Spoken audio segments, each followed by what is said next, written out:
yaitu bahwa sekarang masyarakat sipil tuh terfokus dalam satu konsensus untuk mengatasi masalah dengan berdiri di pihak yang benar dan melawan pihak yang salah. Pihak yang benar tentu adalah pihak yang membakar, pihak yang benar atau pihak yang salah adalah yang membakar dan yang provokasi. Pihak yang benar adalah pihak yang ingin menegakkan tata kelola hutan dan gambut. Dan itu dalam skala besar. 98% izin pemanfaatan hutan mangrove diberikan kepada usaha skala besar. Hanya 1,2% yang dikelola oleh masyarakat. Dan sekarang barangkali nanti tugasnya Dirjen Hutan Sosial Pak Hadi yang akan justru memastikan bahwa hutan akan dimanfaatkan oleh rakyat. Nah, ini menjadi salah satu tantangan kita untuk membantu LHK bagaimana constructive engagement dengan pemerintah, dan di mana pemerintah menjadi bagian di mana kita mengumpulkan saran-saran untuk kegiatan positif. Betul, masa lalu Manggala Mandapati itu hanya tempat saya makan seafood atau nyewa atau datang ke pesta kawin. Saya tidak tahu apa yang terjadi di gedung itu karena kedengarannya serem. Saya tidak tahu. Sekarang itu tempat sangat ramah, ada Pak Hadi Cahyanto, ada Ibu Nur, terutama ada Ibu Siti Nurbaya yang adalah menurut saya the best cabinet minister we have.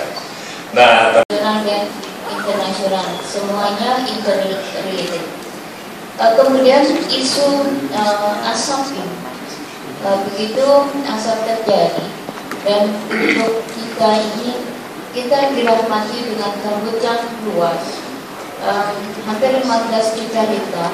Data terakhir ini data resmi setelah pendataan oleh Kementerian Pertanian.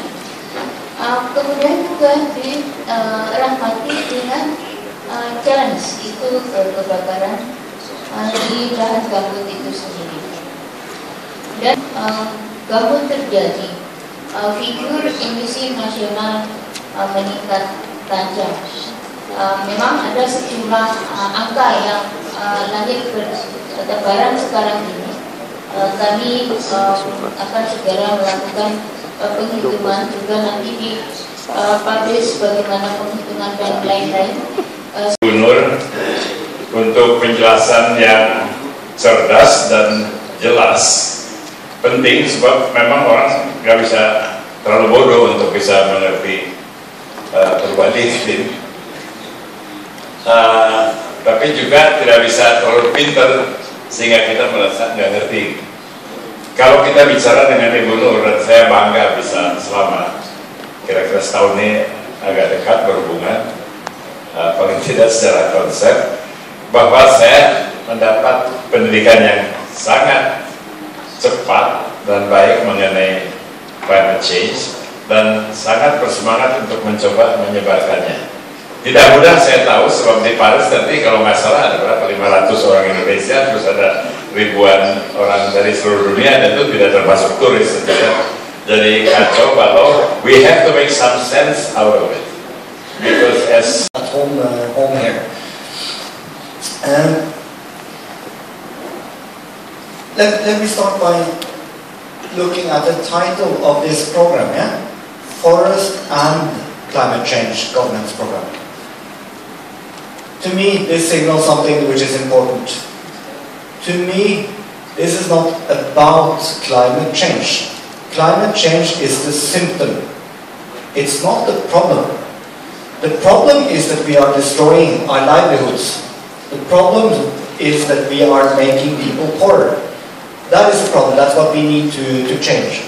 If we do that, we'll have the added benefit of less emissions. But what we do must and shall be done for the people. That must be the starting point. And I think Chemicon has been very strong in this program on building partnerships with government, with local communities, getting the messages across and testing out approaches. So I'd like to start with Ambassador Travis. This will be the first COP which will use the INDC system, which, as I understand it, will reverse the planning paradigm or the decision. Berkenan melakukan konferensi pers yang akan dilaksanakan di ruang Jakarta. Untuk itu, beliau untuk sementara akan Nah, sekarang ini regulasinya seperti Bu Monika tadi bilang, kita bangun bersama-sama, hadir nih semua. Contohnya ada permen hutan hak, terus permen kemitraan, permen tenurial konflik, itu semua ada. Tanya di mana nih kemarin di Pak Sekjen, oke nanti saya minta Pak Sekjen cepat. Jadi kita bangun bersama-sama ya, nanti kita awasi bersama-sama, dan kita awasi. Saya mudah-mudahan itu aja. Strategi untuk percepatannya seperti apa sih sebenarnya? Di sini kerja. Tadi kan punya nama-nama ini. Nah, Mas Vito aja dia direktur saya tiap hari jam 7 udah dari situ. Jadi karena orang panas sama dia.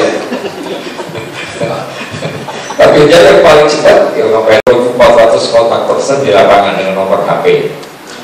Itu nanti kita bikinkan ini waktu kita ketemu. Ulang kembali, menyampaikan kembali penelitian kemitraan dan kualitas beberapa waktu yang lalu terkait dengan moratorium. Pertama itu kita harus belajar dari moratorium sejak 2011 sampai 2014. Di tengah ada moratorium itu ternyata ada 7,7 juta hektar yang dilepaskan. Ya, artinya satu sisi itu di moratorium, tapi pada bagian lain terjadi pelepasan dalam jumlah yang cukup besar juga. Yang terjadi pelepasan itu seperti Riau, Kalteng, Papua gitu, dan khusus Riau dan Kalteng ini juga wilayah lain itu banyak terbakar juga. Kemudian kalau izin HTI, izin perkebunan, izin pinjam pakai juga menunjukkan satu tren yang naik juga di dalam masa moratorium dari 2011 sampai 2014 yang lalu. Nah, yang menjadi penting ketika pemerintahan yang baru sekarang di bawah Presiden Jokowi itu memperpanjang moratorium ini sampai 2017. Nah, terkait dengan pengakuan kawasan hutan, jika di sekitar tahun 2011 itu sekitar 11%, kemudian di Ternate sehingga hampir mencapai 70% dan ditargetkan pada 2015 ini akan mencapai 100%. Kemudian di data rencana kehutanan tingkat nasional 2011-2030 target alokasi kawasan hutan berayat dari 5,6 juta hektar ditargetkan menjadi 12,7 hektar dalam RPJMN. Tadi yang data disebutkan oleh Pak Hadi tadi. Kemudian di tingkat Kementerian Lingkungan Hidup dan Kehutanan sekarang sudah ada Direktorat Penanganan Konflik Tenurial dan Hutan Adat. Bang Khalid sampaikan, kalau kita bicara mengenai DRP, SDH itu sebenarnya bisa diinsentif berjalan. Bahkan kalau kita mau strict ya, dana reboisasi itu bukan income negara, itu harus kembali ke hutan untuk dana untuk reboisasi kok menjadi pendapatan kan bukan ya bukan. Jadi sebetulnya signifikansi dari jumlah itu sebetulnya bukan sesuatu yang penting di sini, tetapi kenapa kemudian kehilangan itu menjadi sesuatu yang menjadi perhatian, itu yang arahnya ke sana. Kenapa itu terjadi? Termasuk juga nanti bagaimana kita melihat moratorium dan seterusnya seperti itu kalau governance-nya itu seperti ini gitu ya. 3 hal. Pertama, banyak hal yang terkait dengan teknis dan manajemen. Misalnya begini, sudah lama sekali sebetulnya kalau ada usaha bukan hanya kehutanan tetapi juga tambang dan kebun, itu pengusahanya yang mencari lahan, pengusahanya yang mencari peta, pengusahanya bahkan yang mencari potensi real berapa sebenarnya jumlahnya. Yang diwakili pemerintah dan Pemda cukup melakukan sampling, gitu ya. Jadi yang punya itu sampling saja cukup, tetapi sebetulnya semua informasi dan kekayaan dimiliki oleh orang lain. Pola yang sangat luar biasa terhadap kehutanan lah, kalau pakai pendekatan di kehutanan. Oleh karena itu kemudian mencoba untuk dilakukan percepatan bagi rakyat yang selama ini teralienasi dari sumber daya hutannya. Nah, meskipun jalan untuk ke arah sana ternyata tidak begitu mudah, gitu kemudian tiba-tiba menjadi jalan yang berlumpur yang ada juga inisiatif-inisiatif lain seperti misalnya beberapa peraturan perundang-undangan yang coba untuk mendorong kepastian teknologial seperti yang dikatakan oleh Lulu tadi, tapi ternyata itu juga tidak mudah. Di sisi yang lain terus-menerus izin diterbitkan, ditabur begitu maraknya gitu, sehingga sebenarnya makin hari konflik-konflik teknologial itu bukannya berkurang, malah semakin berkembang. Bagian dari agenda penguatan tata kelola pemerintahan, salah satu agenda dari Presiden kita, Nawacita. Apakah ada yang salah dengan kebijakan izin yang dikeluarkan oleh pemerintah? Ya, maksudnya seperti ini Pak, kita sudah mengeluarkan izin, kenapa masih ada juga di bawah seperti itu? Kemudian kebijakan izin-izin yang memakai UKM, PR atau AMDAL. Ya. Misalnya yang moratorium diperpanjang sampai 2017, diikuti dengan statement politik yang tegas dari Presiden, Menko Polhukam dan Menteri LHK bahwa tidak ada izin baru, ya, bahkan bukan moratorium lagi, sudah sangat tegas tidak ada izin baru di lahan gambut. Izin yang sudah ada tidak akan dibuka, kalau belum dibuka dikembalikan fungsinya menjadi ekosistem rawa gambut lewat pemulihan dan restorasi dan seterusnya. Akan ada blacklist terhadap perusahaan-perusahaan itu, akan ada pencabutan izin, pengenaan hukuman mulai dari pidana, perdata, administrasi negara, lengkap secara statement-statement politik yang dibuat dan juga dokumen-dokumen tertulis menunjukkan bahwa ada komitmen untuk perbaikan tata kelola kehutanan dan lingkungan hidup.